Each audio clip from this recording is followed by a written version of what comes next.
اور سر سب سے زیادہ تکلیف یا دکھ ہوا وہ کسی کیس کو ہارنے کا؟ ہر کیس کو ہارنے کا دکھ ہوتا ہے، کیونکہ کیس سے محبت ہو جاتی ہے، چھوٹے سے چھوٹا کیس بھی ہارو تو بڑا دکھ ہوتا ہے۔ کوئی ایک کیس یا ایسے کچھ کیسز جن میں آپ ہارے ہوں؟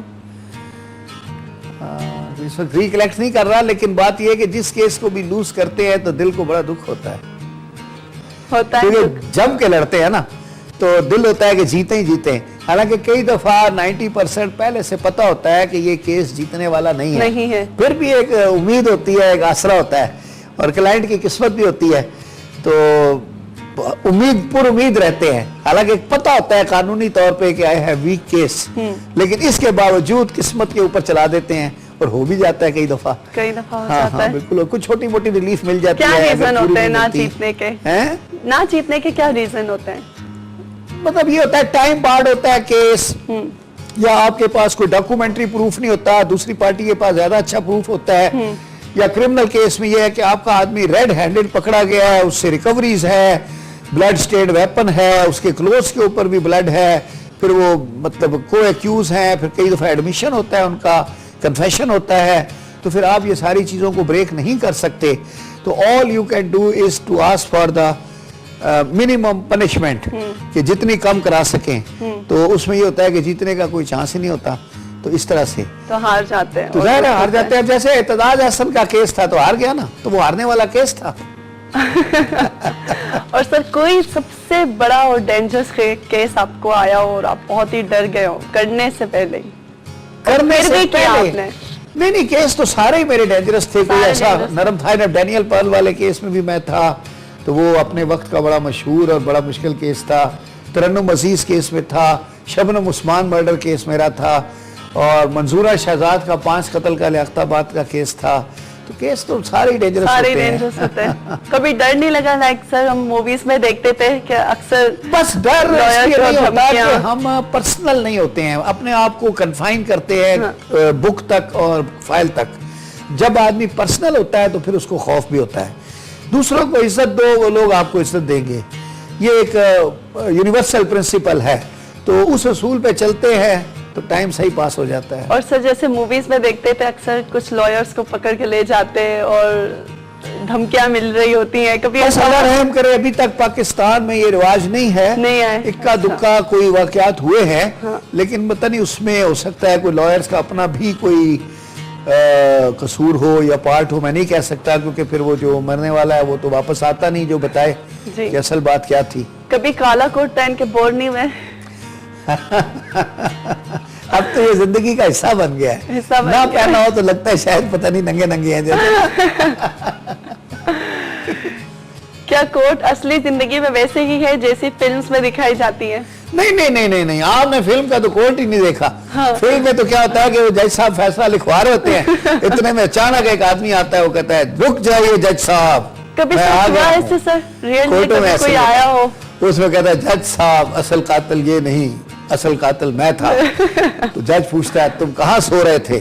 وہ کہتا ہے جج صاحب میں نہیں، میرا ضمیر سو رہا تھا، اور جج فوراً ایک کی ہتھکڑی کھول کے دوسرے کو لگا دیتے ہیں، تو یہ عام کورٹوں میں ایسے کبھی ایسا نہیں وہ کوئی مجرم جا رہا ہو اور وہ چیخ کے جج صاحب چلا رہا ہو؟ کرتے ہیں بچارے، فلموں کا اثر عام زندگی پہ ہوتا ہے، اور موسٹ آف دا ٹائم مطلب they try to do that, لیکن پھر بہت دفعہ ہوتا ہے چیخنے چلانے کا سما ہوتا رہتا ہے، لیکن وہاں پھر کورٹ کا ڈسپلن ایسا ہوتا ہے کہ ہمارے پاس پورا انفراسٹرکچر ہوتا ہے کہ وہ پھر اس طرح کے ہیرو کو پولیس والے آ کے ویپن نکال کے اسے پکڑ کے لے گئے ہوں، نہیں وہ تو اس طرح کے ہیرو کو پھر فوراً زیرو کر دیتے ہیں، کورٹ میں تو ہیرو کو زیرو کرنے کا سسٹم ہے نا، 2 منٹ میں کر دیتے ہیں۔ سب سے زیادہ دکھ ہوا سر کسی کے اندر جیل جانے کا؟ یا یار دیکھو جیل جو بھی شخص جاتا ہے تو اچھا تو نہیں لگتا نا، تو دکھ ہی ہوتا ہے۔ سب سے زیادہ خوشی کس کی ہوئی جیل جانے کی کہ میں نے سزا دلا دیا کسی کو؟ کوئی ایسا نہیں، میں سزا دلانے والا وکیل نہیں، چھڑانے والا وکیل، تو میں چھڑا کے خوش ہوتا ہوں، سزا مجھے اچھی نہیں لگتی۔ ایسے کیسے آئے کبھی سر؟ میں جب ہائی کورٹ کا جج بھی تھا، میں نے اتنے لوگ جو بچارے 8-8 10-10 سال سے پڑے ہوئے تھے، تو میں نے آلریڈی انڈر گون کر کے ان کو چھوڑ دیا، صرف اس نیت سے کہ اب یہ اتنے سال سے پڑے ہیں اور اگر ابھی بھی ان کی اصلاح نہیں ہوئی تو مزید رکھنے کا کوئی فائدہ نہیں ہے. ان کی اصلاح نہیں ہوگی, صرف یہ ہوگا کہ یہ وہ جیل کی روٹیاں توڑتے رہیں گے اور وہ جیل کے عملے کی یہ لال ٹوپی پہن کے تو ان کے لیے بتا بتا جمع کرتے رہیں گے اور کچھ نہیں, اور ان کے بال بچے باہر رلتے رہیں گے. تو بیٹر ہے کہ یہ آ کے اپنے بچوں کو خود سنبھالیں, اور اگر یہ درست نہیں ہوئے ہیں تو پھر باہر دوبارہ پکڑے جائیں گے, یا پھر اتنے دنوں میں کوئی وہاں نیا دادا آ جائے گا تو یہ پھر ان کی اس دادے سے لڑائی ہوگی, پھر دونوں میں سے ایک رہے گا. ایک لائر میں کیا خصوصیات ہونی چاہیے اور اپنے ملک کے لیے کیا رسپانسبلٹیز ہونی چاہیے اس کی؟ دیکھیں جی, ایک تو ہر شہری کی اپنے ملک کے لیے رسپانسبلٹیز ہوتی ہیں, مطلب لائلٹی چاہیے ملک کے لیے, پھر لا ابائڈنگ سٹیزن ہو, ٹیکس دے, برائی نہ کرے, اچھے کاموں کو کرے, قانون کو مانے, یہ تو ساری ہے. تو لائر بھی پہلے تو شہری ہوتا ہے نا, اس کے بعد لائر بنتا ہے. تو پہلے تو جو شہری کی ذمہ داریاں ہیں وہ ساری کی ساری لائر کی ذمہ داریاں ہیں. پھر تھوڑی سی, چونکہ وہ لائر ہوتا ہے تو وہ قانون کا محافظ ہے, تو اسے چاہیے کہ عام لوگوں سے زیادہ مطلب اس چیز کا خیال رکھے اور دوسروں کو اس کی ترغیب دے, اور جہاں لا لیسنس یا دیکھے کوئی آدمی لا بریک کر رہا ہے تو اس کو مطلب پریچ کرے, اس کو سمجھائے, وہ جسے کہتے ہیں تبلیغ کرے کہ بھائی آپ قانون کو ہاتھ میں نہ لیں. تو یہ وکیل کا بڑا بیسک فنکشن ہے, he has to do it. واو, تو لیتے ایک چھوٹا سا, اور خواجہ نوید صاحب سے باتیں چل رہی ہیں مزے کی. سر, ابھی آپ ریسنٹلی ہارورڈ لا اسکول میں گئے تھے, کیسا ایکسپیرینس رہا وہ؟ بھائی میں کہتا ہوں کہ بڑا اعزاز ہے میرے لیے بھی اور میرے ملک کے لیے بھی. یہ پاکستان میں 64 سال میں پہلا کوئی لائر ہے جس کو ہارورڈ لا اسکول میں بلایا گیا ہے. ان کے انٹرنیشنل لا جرنل کا اینول سمپوزیم ہوتا ہے, تو I was invited there as a keynote speaker. 45 minutes کی میری سپیچ تھی, وہ ویب پہ دکھا رہے ہیں.